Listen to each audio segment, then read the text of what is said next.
미국의 헌법은 메이플라워 서약을 기틀로 만들어졌습니다.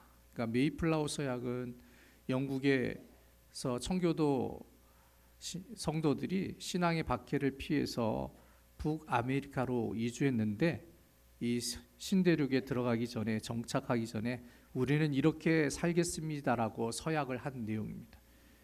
이 메이플라워 서약이 이렇습니다. 첫 번째, 하나님의 이름으로 이 땅에서의 모든 일을 행한다. 두 번째가 하나님의 은총을 통해 살아간다.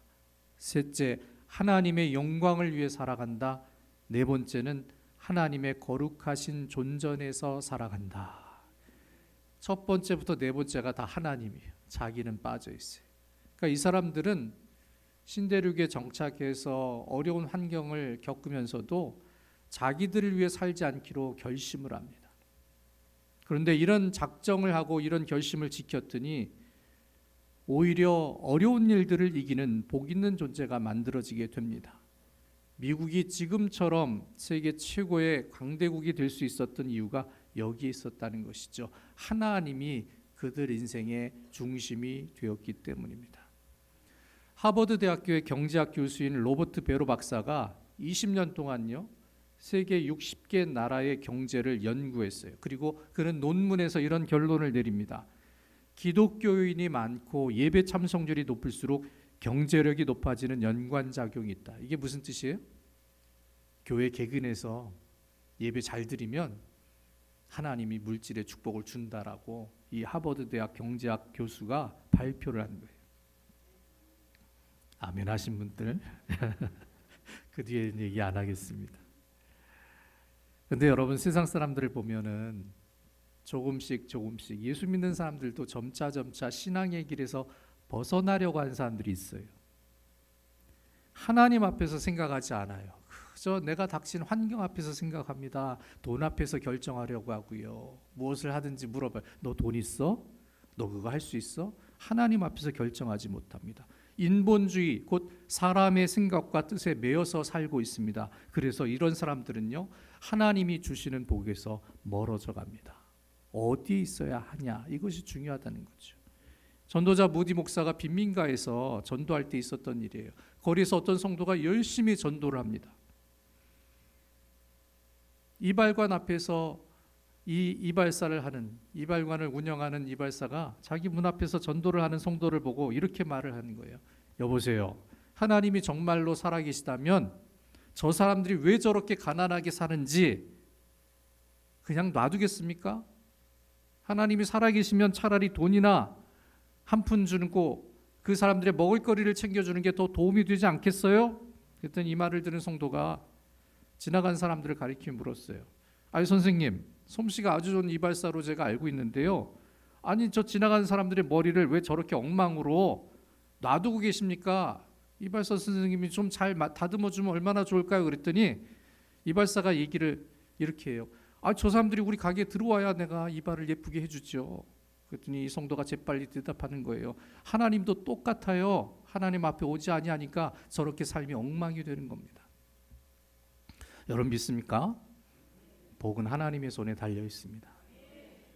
지금까지 살아오면서 또 올해를 생각해 보면서 하나님께서 주신 은혜를 세워볼 수 있다면 우리는 이런 사실을 부정하지 못합니다. 하나님은 성경의 말씀을 통해서 우리의 삶과 인생, 그리고 죽음 이후의 세계까지요, 복으로 충만한 삶을 계획해 놓으셨습니다. 그리고 우리에게 이런 복된 삶을 어떻게 이룰 수 있는지도 가르쳐 주고 계십니다. 먼저 하나님께로 돌아오라고 하십니다. 이스라엘 백성의 문제가 무엇입니까? 하나님을 떠난 데 있습니다. 그들을 향해 하나님은 이렇게 말씀하십니다. 여호와께서 이르시되 이스라엘아, 네가 돌아오려거든 내게로 돌아오라.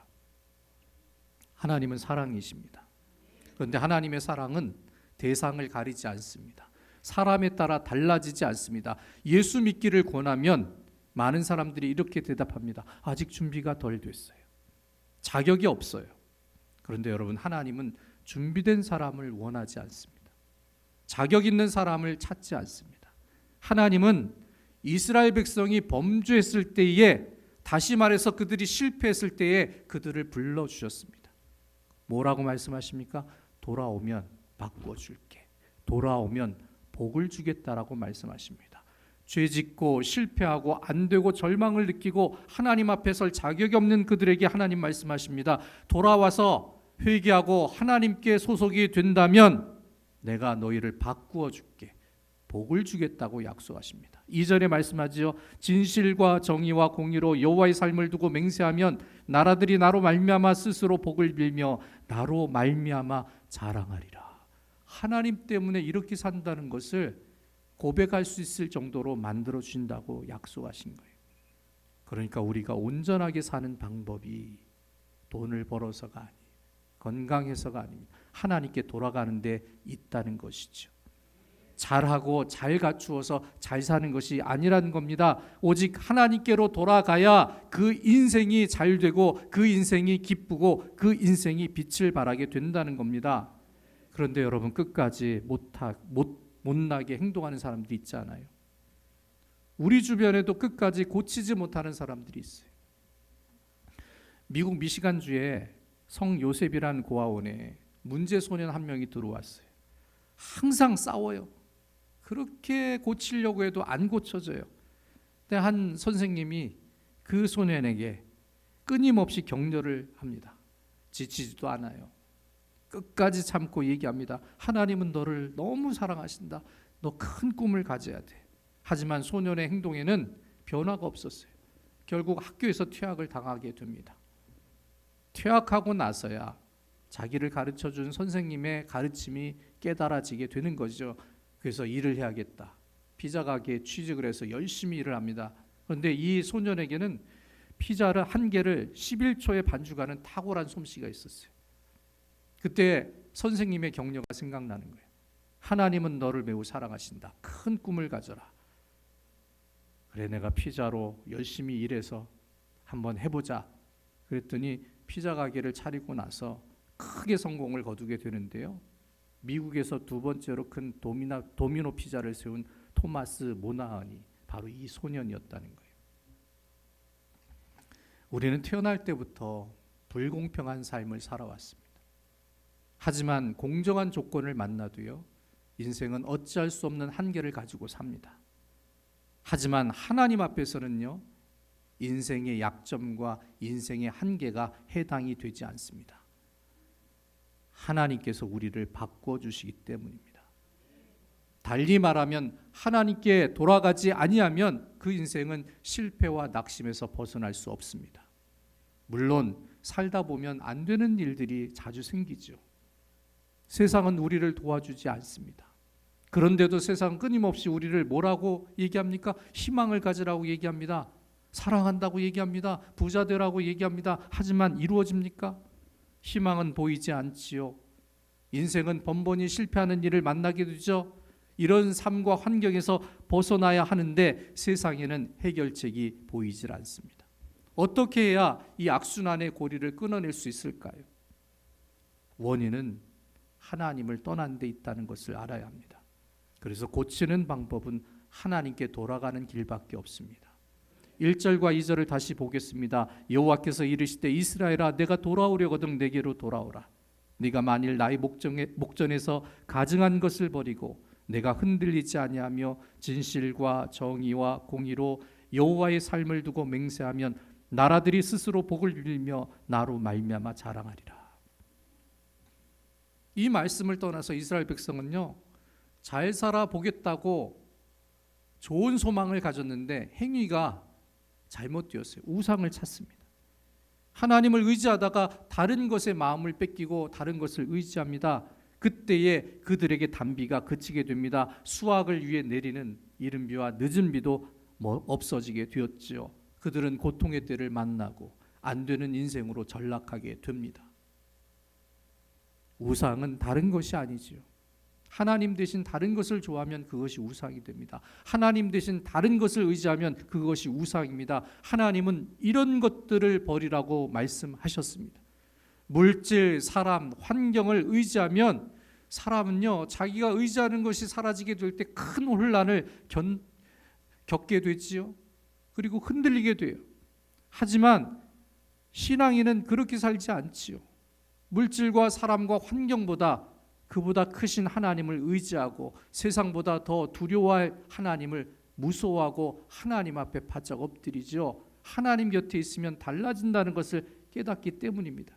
시편 127편에 말씀합니다. 여호와께서 집을 세우지 아니하시면 세우는 자의 수고가 헛되며 여호와께서 성을 지키지 아니하시면 파수꾼의 깨어있음이 헛되도다. 예전에 제가 TV에서 그거 한번 본 적 있어요. 너무 강남에 잘 사는 부자가 있는데요, 늘 걱정을 해요. 도둑 들까 봐.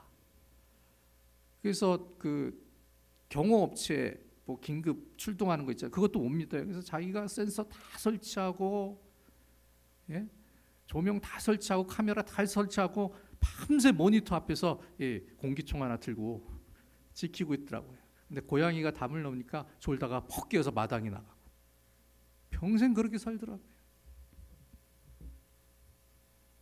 여러분, 내가 지켜진다고 인생이 지켜집니까? 내가 운동한다고 해서 건강이 보장이 됩니까? 아니죠. 하나님이 우리를 견고하게 세워주십니다. 그렇기 때문에 하나님 말고 다른 것을 인생에 채워서는 안 되죠. 인본주의가 아닙니다. 사라질 것에 소망을 두어서도 안 됩니다. 세상에서 주는 기쁨보다 더 큰 기쁨을 만날 수 있는 세계로 들어갈 수 있어야 합니다. 이것이 신앙의 세계라는 거죠. 내가 움켜쥐고 있다고 내 것이 되지 않습니다. 사라질 것에 목숨 거는 어리석은 사람으로 살려고 해서도 안 되죠. 하나님이 만들어주시는 인생, 그 은혜의 인생을 우리가 만나야 한다는 것이죠. 하나님께로 돌아가면 나뿐만 아니라 내 가족, 내가 속한 공동체에 하나님의 손길이 넘치게 되죠. 나라들이 나로 말미암아 스스로 복을 빌며 나로 말미암아 자랑하는 일이 일어나게 된다는 것입니다. 그래서 믿음을 가진 우리가 노력해야 할 부분은 간단합니다. 진실하고 진지하게 정직하게 신앙생활 하라는 거죠. 하나님 앞에서 정직한 마음을 가져야 합니다. 하나님 앞에서 내 생각과 판단을 내려놓을 수 있어야 합니다. 그리고 세상 풍습과 죄를 따라가는 모습도 버려야 합니다. 그리고 하나님을 찾는 모습으로 신앙의 걸음을 주장해야 합니다. 이사야 선지자는 말씀합니다. 너희는 여호와를 만날 만한 때에 찾으라. 가까이 계실 때에 그를 부르라. 악인은 그의 길을, 불의한 자는 그의 생각을 버리고 여호와께로 돌아오라. 그리하면 그가 긍휼히 여기시리라. 우리 하나님께로 돌아오라. 그가 너그럽게 용서하시리라. 하나님께로 돌이켜야 하나님의 긍휼과 하나님의 자비를 만나게 됩니다. 그리고 하나님의 손으로 채워지는 인생이 되어진다는 것을 믿으시기 바랍니다. 그리고 하나님은 우리에게 묵은 땅을 갈라고 말씀하십니다. 여러분, 농부는 농사를 지을 때 제일 먼저 땅을 갈아엎습니다. 1년 동안 농사를 하고 수수가 끝난 땅은요, 그대로 굳어져 있어서요, 씨앗을 뿌리면 뿌리를 내리지 못해요. 갈아엎어서 흙을 부드럽게 해야 그 씨앗이 뿌리를 내릴 수 있게 되죠. 묵은 땅을 갈고 그 위에 새롭게 심는 것이 농사의 법칙입니다. 그런데 우리 마음도 똑같습니다. 여러분, 옛 마음을 버려야 합니다. 습관적인 신앙도, 대충 신앙생활 하는 것도, 게으른 신앙의 모습도 버려야 합니다. 이전 성품, 이전 마음을 버리지 아니하면 절대로 행동은 바뀌지 않지요. 하나님은 이렇게 말씀하십니다. 여호와께서 유다와 예루살렘 사람들에게 이같이 이르노라. 너희 묵은 땅을 갈고 가시덤불에 파종하지 말라.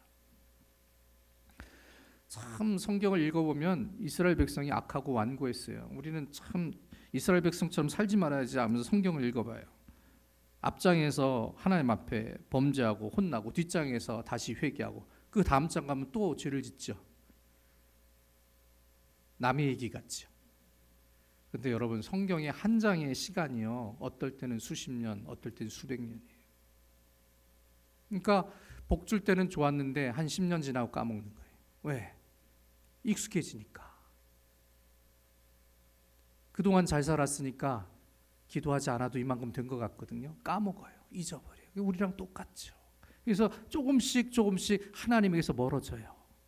아, 여기가 좋사오니 그러면서 그 생활에 만족하게 되죠. 결국 어떻게 됩니까? 완고해집니다. 굳은 마음이 됩니다. 악해집니다. 묵은 땅과 같이 굳어져서 어떤 씨앗도 열매 맺을 수 없는 불가능의 인생이 만들어지게 된다는 것이죠. 결국 안 되는 인생이 됩니다. 절망에서 벗어나지 못하는 삶을 삽니다. 희망을 발견하지 못하는 인생으로 전락하게 되죠. 하지만 하나님께서는요, 그것을 고칠 방법을 가르쳐 주십니다. 로마서 12장 2절에 말씀합니다. 너희는 이 세대를 본받지 말고 오직 마음을 새롭게 함으로 변화를 받아 하나님의 선하시고 기뻐하시고 온전하신 뜻이 무엇인지 분별하도록 하라. 인생은 마음먹기에 달려있지요. 근데 사람들은 마음으로 계획하는데 작심삼일의 은혜를 가져요. 3일 만에 바뀌잖아요. 늘 과정이 안 되는 것이 정상이에요. 과정이 잘 되면 다 성공하죠. 과정이 안 되는 것은 정상이에요. 근데 사람들은 거기에 낙담합니다. 사실 하나님 앞에서는 실패와 절망이 와도 그것은 과정에 불과하거든요. 왜냐하면 결론은 하나님이 만드시기 때문에 그래요. 여러분, 우리 자식들이 별로예요? 자식들도 부모 보고 그래요. 엄마 아빠도 별로라고. 근데 하나님은 아셔요. 하나님이 만드셨거든요. 하나님이 재능을 주시는 것이고 하나님이 그 인생의 결론을 열매로 예비해 놓으셨거든요. 내가 만드는 것이 아니에요. 하나님께 맡기는 거예요. 그래서 실패와 절망이 와도 그것은 과정에 불과합니다. 마음을 하나님께 두면, 곧 믿음으로 마음을 새롭게 하면 결과를 선하게 만들어주시는 하나님의 도우심을 만나게 됩니다. 여러분, 과정 중에 실패하면서 성공한 사람이 있어요. 미국의 홈런왕 베이브 루스가 있거든요. 미국의 진정한 우승 홈런왕은 이 베이브 루스예요. 평생 714개의 홈런을 쳤어요. 하지만 이 사람에게도 뼈아픈 기록이 있어요. 홈런왕이었는데 평생 1330번이나 삼진 아웃을 당합니다. 믿음 좋은 이만수 타자도요, 우리나라 홈런 왕이었거든요. 근데 그 사람이 최고의 타자였지만 최고의 병살타를 친 선수였어요. 무슨 뜻입니까? 사람은 실패만 생각하고 실패에 묶여 삽니다. 부정적인 것에 마음을 뺏깁니다. 그러나 하나님은 우리의 실패를 통해서 승리하게 하시는 역사를 이루어내십니다. 그래서 우리의 마음이 바꿔지는 것이 중요하다는 거예요. 내게 능력 주시는 자 안에서 모든 것을 할 수 있는 사람으로 살아야 한다는 거예요. 실패의 마음으로 살아서는 안 된다는 것이죠. 하나님께 마음을 두어야 한다는 거예요. 신앙의 마음을 가지면 우리의 마음은 새롭게 바뀌게 됩니다. 묵은 땅을 가는 것처럼 하나님을 긍정하는 마음으로 변화가 이루어지게 됩니다. 그때 하나님도 우리 인생을 긍정적으로 돌봐주신다는 것을 믿으시기 바랍니다. 호세아 4장 12절에 말씀합니다. 너희가 자기를 위하여 공의를 심고 인애를 거두라. 너희 묵은 땅을 기경하라. 지금이 곧 여호와를 찾을 때니 마침내 여호와께서 오사 공의를 비처럼 너희에게 내리시리라. 하나님이 옳다고 하시면 그것은 반드시 성취됩니다. 하나님이 안 된다고 하시면 그것은 이루어지지 않습니다. 하나님의 공의가 그거예요. 우리가 하나님의 공의를 찾으면 그 공의가 선한 것, 우리가 바로 선택한 것들을 다 하나도 남김없이 이루어 주신다는 거예요.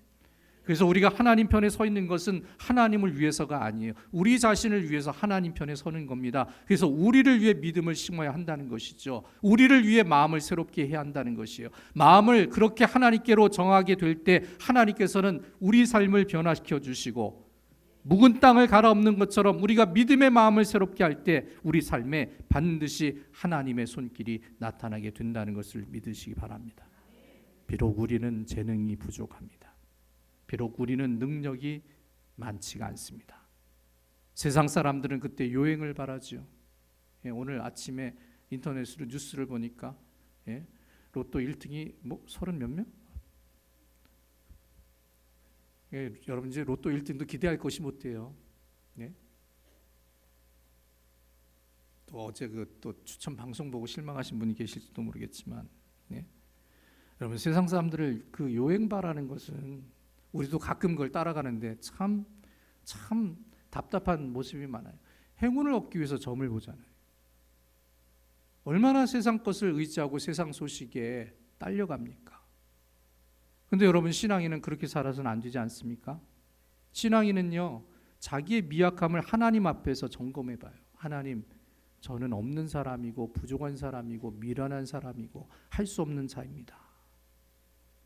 하지만 하나님은 모든 것보다 크시지 않습니까? 문제보다 크시고 사람보다 크시고 물질보다 크시고 나를 괴롭게 하는 사람보다 더 크고 두려운 일을 행하실 분이 아닙니까? 그래서 능력의 원천이신 하나님께 소망을 둡니다.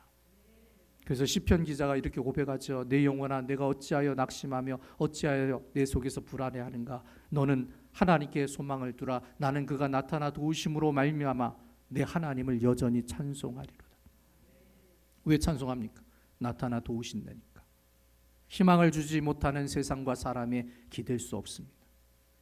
여러분, 사람과 세상에 기대면요, 우리는 불안해져요. 그를 믿을 수 있을까? 그가 그렇게 해줄까? 그가 그때 와줄까? 염려만 가득하게 됩니다. 그래서 걱정은 팔자가 되죠. 거기에 세상에서의 삶은 소비되는 삶이죠. 물질을 써야 돼요. 노력이라는 것을 사용해야 돼요. 가진 것들을 포기해야 얻을 수 있는 것이 세상의 방식입니다. 그렇게 쓰고 포기해도 내가 쓴 것만큼 거두지 못합니다. 그렇기 때문에 우리는 하나님께 마음을 두고 헛된 것에 가진 것을 소비하지 아니하는 지혜로운 인생을 살아야 한다는 거예요. 하나님을 모르면 자기 인생도 모르게 됩니다. 여러분, 인생은 자기 힘으로 세워지지 않습니다. 인생은 하나님으로 인해 만들어지고 하나님으로 인해 지켜집니다. 그래서 우리는 묵은 땅을 가는 것처럼 마음과 믿음을 하나님께 온전히 드려야 합니다. 하나님이 바꿔주시면, 하나님이 새롭게 해주시면 하나님이 그 인생의 장을 펼쳐주시고 그 가운데 하나님을 자랑할 수 있도록 우리에게 은혜, 우리에게 복, 우리에게 강건함을, 우리에게 형통함을 베풀어 주십니다. 하나님께서 100배로, 60배로, 30배로 거두는 인생을 이루어 주신다는 것을 믿으시기 바랍니다. 마지막으로 우리는 하나님께 소속된 사람인 것을 잊지 말아야 합니다. 4절에 말씀합니다. 유다인과 예루살렘 주민들아, 너희는 스스로 할례를 행하여 너희 마음 가죽을 베고 나 여호와께 속하라. 그리하지 아니하면 너희 악행으로 말미암아 나의 분노가 불같이 일어나 사르리니 그것을 끌 자가 없으리라. 하나님께 속하지 아니하면 하나님의 진노를 만나서 다 타고 없어지는, 끌 자가 없는 인생으로 전락하게 된다는 거예요. 어디에 소속되어 있느냐가 중요하다는 것이죠. 한미 정보당국이 오래전에 북한의 전쟁 자원 능력을 평가를 한 적이 있어요. 그들이 조사했더니요, 북한의 쌀이 얼마나 비축되어 있냐면 1년에 110만 톤 이상이 비축이 되어 있다고 해요. 군대 다 모아둔 거예요. 예. 군대가 우선인 사회이기 때문에 무슨 일이든지 군인부터 먹여야 된다고 110만 톤을 군대 창고에 모아두고 있어요. 근데 북한 주민들이 하루에 소비되는 쌀이 딱 1만 톤이에요. 이게 무슨 말이냐면, 여러분, 쌀이 없어서 북한 주민이 굶주림을 당하는 것이 아니라는 거예요. 잘못된 사회에 속해 있기 때문에 고통을 겪게 된다는 겁니다. 물질이 없어서, 보험을 못 받아서 못 살고 어려운 것이 아닙니다. 잘못된 인생의 원인과 배경이 무엇인지 우리는 신앙 안에서 확실하게 깨닫고 있어야 한다는 거예요. 잘못된 삶과 문제 있는 인생의 원인은요, 우리가 잘못된 것에 속해 있기 때문이라는 거예요.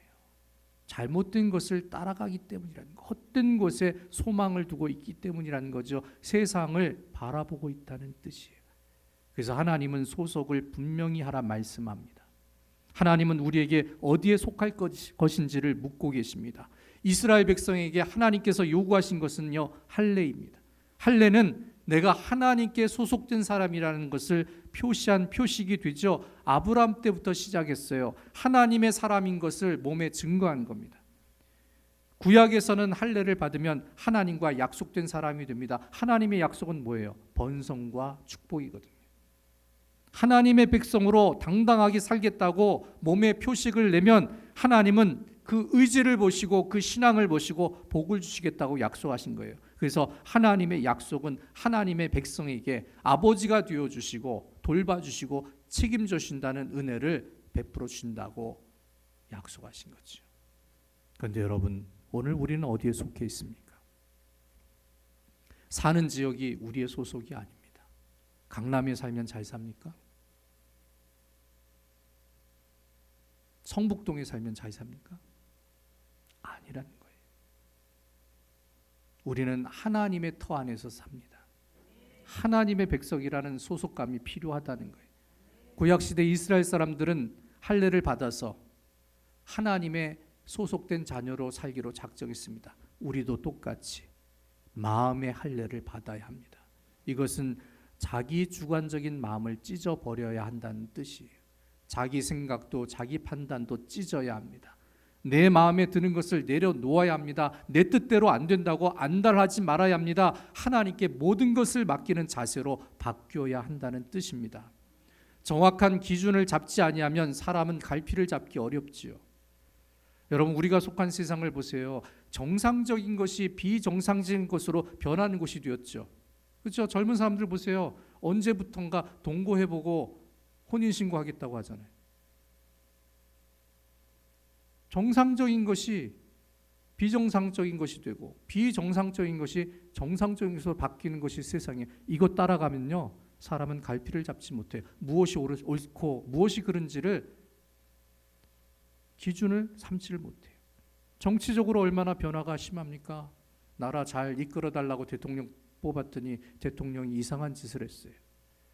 여당과 야당은 서로 싸우느라고 국민들을 위해서 결정하지 못합니다. 나라를 이꼴로 만들어요. 우리나라에선 정치인들만 북한에 한 3,000명 보내면 나라가 좋아질 거라는 우스갯소리도 있어요. 그렇죠? 제일 잘하는 게 경제고 국민들의 그 헌신 노력이고 제일 못하는 게 정치잖아요. 정치만큼 후진적이에요, 우리나라가. 참 재밌죠. 경제적인 여파도 얼마나 부침이 심해요. 여러분, 환율 오른 건 기가 막힌 사실이에요. 예. 환율이 오를 이유가 없거든요. 지금 내려야 되거든요. 이렇게 혼란스럽게 만드니까 기름값 오르고 환율이 오르는 거예요. 금리는 내리겠다고 그러는데 너무 웃기는 거죠. 그러니까 사람들이 어디에 초점을 맞추고 어떻게 살아야 할지 갈등하는 세상이 됐죠. 그리고 사람들은 어떻게 자기 마음에 드는 것만이 합당하고 바른 것이라고 착각합니다. 예전 같지가 않아요. 예전엔 기독교 지도자들이 모여서 기도하자 그랬는데 이제는 그런 것은 없고요. 탄핵에 찬성한 사람들은 시청 앞에 모이고 탄핵에 반대하는 사람은 광화문에 모이고 신문이 서로 사진을 비교하게 보여줘요. 도대체 우리는 어느 편에 서야 합니까? 갈피를 못 잡겠어요. 여러분, 내 마음에 좋은 것이 좋은 것이 아닙니다. 우리 눈에 드는 것이 합당한 것이 아닙니다. 하나님 앞에서 좋은 것이 좋은 것입니다. 여러분, 좋은 것이 좋은 것이 아니에요. 하나님 앞에서 좋은 것만이 좋은 것이 됩니다. 그래서 하나님 결정에 순복할 수 있는 믿음이 되어야 한다는 거예요. 그래서 우리에게 필요한 것이요, 신앙적인 노력이라는 거예요. 그것이 무엇일까요? 하나님 앞에서 내려놓을 수 있는 결단. 하고 싶지는 않은데 하나님 때문에 순종하고자 하는 마음. 나보다 하나님이 먼저라는 신앙의 의지가 있어야 한다는 거예요. 이런 사람들이 하나님께 속한 자가 됩니다. 물론 자기 마음에 들고 자기를 즐겁게 하는 것을 내려놓는 것은 쉽지가 않습니다. 어떨 때는 손해보는 것 같아요. 이번 한 번만 내가 하나님 말 안 들으면 이익이 이만큼 생길 것 같아서 하나님 한 번만, 이런 생각이 듭니다. 아깝고 아쉬운 일도 많죠. 하지만 여러분, 길게 보세요. 길게 보세요. 길게 보면 잠시 아쉬운 것이고 그거 없어도 잘 살아요. 하나님은 다 알고 계십니다. 조금만 참고 조금만 견디고 조금만 순종하면 하나님이 도와주시고 하나님이 승리의 손길을 베풀어 주실지 우리가 알고 있어요. 하나님 그렇게 해주십니다. 하나님은 우리를 빛의 자녀로 만들어 주셨어요. 어둠을 밝힐 수 있는 존재로 바꿔주셨어요. 흑암의 그늘이 있을지라도 사망의 음침한 골짜기 있을지라도 우리로 빛을 발하게 하셔서 빛이 있으면 모든 위험과 문제가 드러나고 피할 길도 발견하게 하신다는 거 아니에요. 우리에게 감당하지 못할 시험을 하나님 허락하지 아니하세요. 그리고 시험이 있을지라도 그때 피할 길을 허락해 주십니다. 왜? 우리를 빛으로 빛나게 하시니까. 더 이상 어둠을 주는 세상에 속하지 않게 빛은 우리를 통해서 어두운 세상에 기대지 않도록 역사해 주십니다. 그래서 신앙인은 그러한 세상을 바라보지 않습니다. 겉만 번지르르한 세상에 속지도 않습니다. 세상만 바라보고 세상에 속하게 되면 하나님이 기뻐하지 않고 오히려 실망하게 되죠. 오히려 싫어하십니다. 그리고 오늘 말씀처럼 하나님의 분노가 불같이 일어난다고 말씀하셨어요. 그 분노의 불을 끌 자가 없다고 하셨습니다. 그래서 우리는 둘 중 하나를 선택해야 하죠. 하나님께 속한 복의 사람이 될지, 세상에 속해 하나님의 분노의 불을 만나는 사람이 될지 결정을 해야 한다는 겁니다. 분명한 것은 우리는요, 하나님께로부터 출발한 사람들이에요. 우리는 하나님의 자녀입니다. 그런 우리를 향해 하나님은 이렇게 말씀하십니다. 그러므로 너희는 그들 중에서 나와서 따로 있고 부정한 것을 만지지 말라. 내가 너희를 영접하여 너희에게 아버지가 되고 너희는 내게 자녀가 되리라. 세상에 살아도 세상에 소속되는 것이 아니죠. 세상에 살지만 하나님의 자녀로 살라는 겁니다. 신앙인의 삶이 나타나야 한다는 뜻입니다. 우리 삶 속에 힘들게 하고 괴롭게 하는 일들이 반드시 나타나지만 우리는 하나님께 속했기 때문에 하나님께서 그 세상의 염려와 고통을 반드시 사라지게 만들어진다는 것을 믿으라는 것입니다. 여러분, 고난의 과정은 신앙으로 견디는 겁니다. 그러면 하나님의 능력이 우리에게 반드시 나타납니다. 하나님은 예수님을 통해 십자가의 능력으로 우리를 힘들게 하는 저주의 문제를 이미 해결해 놓으셨습니다. 그래서 우리도 세속의 일과 욕심을 십자가에 못 박고 하나님께 소속된 사람으로 살아가게 되면 승리의 역사를 주님과 더불어 경험하게 만들어 주신다는 거예요. 다윗은 이렇게 고백을 했어요. 내가 주의 영을 떠나 어디로 가며 주의 앞에서 어디로 피하리까? 내가 하늘에 올라갈지라도 거기 계시며 수월에 내 자리를 펼지라도 거기 계시니이다. 내가 새벽 날개를 치며 바다 끝에 가서 거주할지라도 거기서도 주의 손이 나를 인도하시며 주의 오른손이 나를 붙드시리이다. 여러분, 우리가 고난을 당할 때 아무도 나를 찾아주지 않습니다. 좋을 때 웃을 때 그렇게 반갑게 나와 함께 있어주던 사람이 내가 어려움을 겪었을 때는 다 없어져요. 근처도 안 와요. 저도 오늘 그런 걸 겪어요. 여의도청에서 그렇게 친했던 사람들이 못 와요. 저기 눈치 보느라. 그런 걸 보면 인생이 다 똑같지 않아요? 예? 그런데 다윗은 이렇게 고백했어요. 내가 지옥과 같은 고난의 자리에 있을지라도 수월에 내 자리를 펼지라도 하나님은 거기 계시다. 하나님은 우리 고난의 자리에 찾아와 주시고 우리를 생각하고 계시고 우리를 쳐다보고 계시고 우리를 만나 주신다는 거예요. 바다 끝에 가서 거주할지라도 거기서도 주의 손이 오른손으로 나를 붙잡아 주신다고 고백을 했습니다. 그 하나님께 소속을 정해야 합니다. 그 하나님의 부르심에 순종해야 합니다. 그러면 하나님의 은혜로 사는 인생이 만들어집니다. 우리는 세상에 살아도 하나님께서 명령하신 방법으로 사는 신앙인입니다. 오늘 성경은 우리에게 하나님께 돌아오라 말씀하십니다. 내가 돌아오려거든 내게 돌아오라. 하나님께 돌아가는 신앙을 결단하시기 바랍니다. 그리고 묵은 땅을 가는 것처럼 하나님을 향한 마음을 새롭게 정하시기 바랍니다. 그렇게 하나님께 속한 사람이 될 때 하나님으로 인해 복을 얻는 삶의 변화를 이루게 되는 것입니다.